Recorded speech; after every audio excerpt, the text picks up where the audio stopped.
It's Sunday morning on CBS, and here again is Tracy Smith. Shake It Off was a #1 hit for Taylor Swift back in 2014, but she's hardly resting on her laurels. Her hot new album is just one of the things we talked about when we visited her home in Nashville for our Sunday profile. I don't wanna look at anything else now that I saw you. You might say this is Taylor Swift's happy place, at the piano in her Nashville home. There have been so many songs I've written at this piano. Been sleeping so long in a 20-year dark. And it's off in the middle of the night? It's usually in the middle of the night. Or if I'm trying to get to sleep and I can't, and then I get an idea, and I'm like, well, I'm not tired anyway. And then kind of wander over here. This is kind of a rare sight, not just because we were there, Haven't serenaded someone in a while. Hope you know that. but because for the moment, she was actually sitting still. I promise that you'll never find another like me. And there never really has been another like Taylor Swift. After only 13 years in the business, she's become a musical force of nature with an armload of #1 hits, more Grammy Awards than the Rolling Stones, and according to Forbes, the distinction of being the highest paid celebrity on the planet. By any measure, she's an amazing young woman, but there were times, she says, that being young and a woman worked against her. You're always gonna have people going, did she write all her own songs? Talking about your personal life, talking about your dating life. There's a different vocabulary for men and women in the music industry, right? Give me an example. Okay, a man does something, it's strategic. A woman does the same thing, it's calculated. A man is allowed to react, a woman can only overreact. I know that I'm a handful, baby. And it seems her usual reaction is to get to work. The kind of guy the ladies Taylor Swift writes or co-writes all of her songs.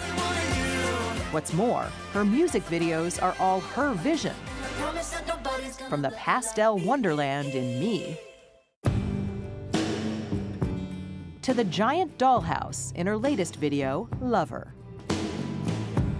We could leave the Christmas lights up till January. Lover is also the title track of her critically acclaimed new studio album, her 7th. Be this close forever and ever. Take me out. She wrote the song on her piano at home and polished it up in the studio. This is her video, taken on her cell phone. Lover. And action! And once she recorded the music, Taylor and her cats went to Hollywood to make the music video. And she invited us along to watch. Okay, so when I come onto one of these sets, my heart is racing. I'm so excited. Yeah. It's so cool. Definitely. You? Absolutely. And action! There's a love story here. And like a lot of Taylor's work, it's an echo of her real life. Born in Reading, Pennsylvania, Taylor Swift discovered her love for music as a toddler. She set her sights on a career in country music, and eventually her parents and younger brother moved to Nashville to help her do it. My brother's a real bro for doing that, Yeah, they all upended their lives. for sure. It worked out well. Yeah, I buy him lots of presents. Someday I'll be. The rest reads like a fantasy. Taylor Swift became a country music phenomenon. And in the last few years, a pop icon. But the superstar is, by her own admission, as emotionally fragile as any other 20-something. I'm still someone who is the first to apologize when I'm wrong. And I think I'm better at standing up for myself when I've been wronged. So that's something that I think also comes with growing up. Which brings us to Scooter Braun. Yeah. Face.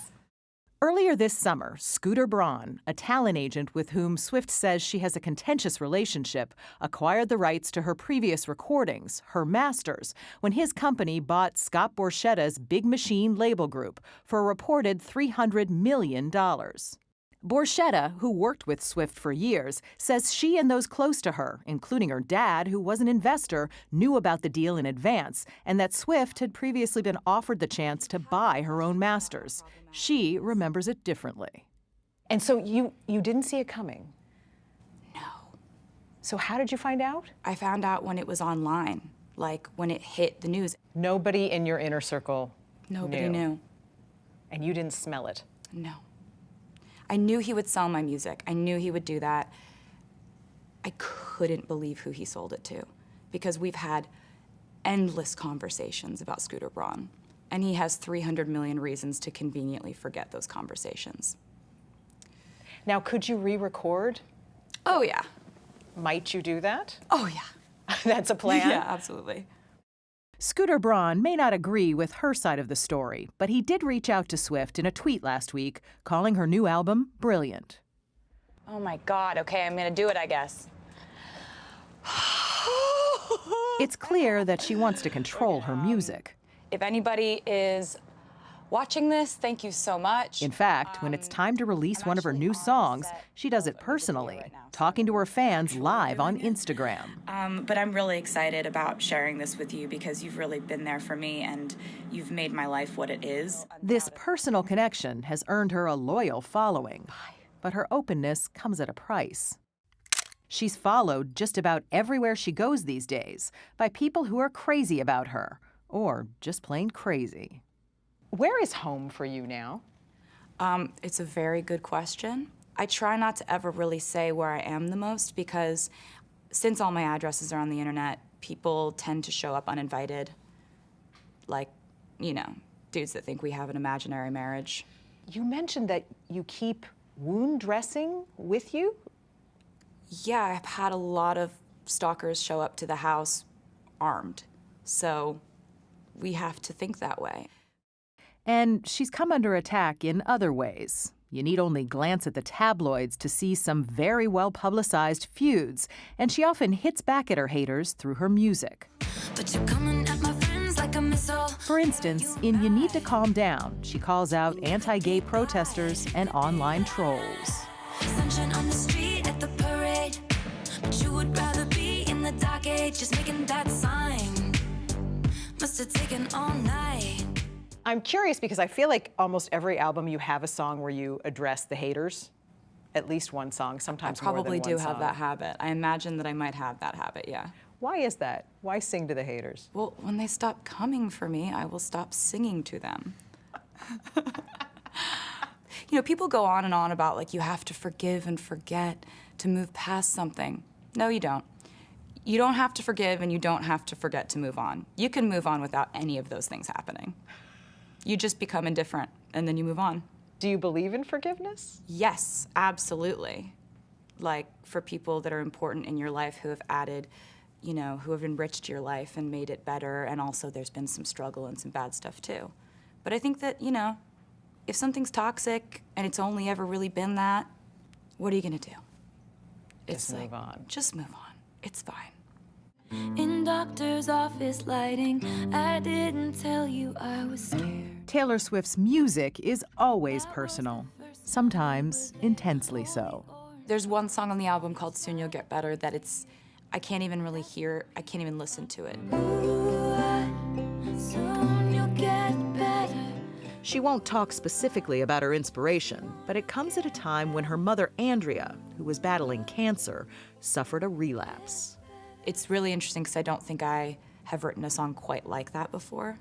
And it's just sort of like, it's just a tough one. I can imagine, but I can also tell you, having listened to it, that it's universal. It's just not something that we deal with until we have to, until we see it, until we experience it, until someone close to us is going through something like that. And so writing about it was really emotional, and I'm just gonna stop talking about it now. Understandable. Oh yeah, feel the temperature? It's warm. It's fine. She's a lot more comfortable here, where she can plunge into her work.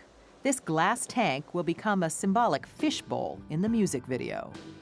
I very oftentimes remark that my life is like a fishbowl, and that like if I were to like fall in love, somebody's choosing to be in that fishbowl with me, To jump into the fishbowl to jump into the fishbowl with me and live in that world just with me, and it's not as depressing as it sounds, I promise.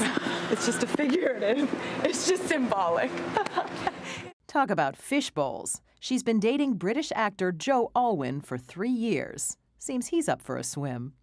Couldn't you just computer generate this and not jump in? I don't know. Couldn't we have done this on the... Well, yeah, we'll never know. All right.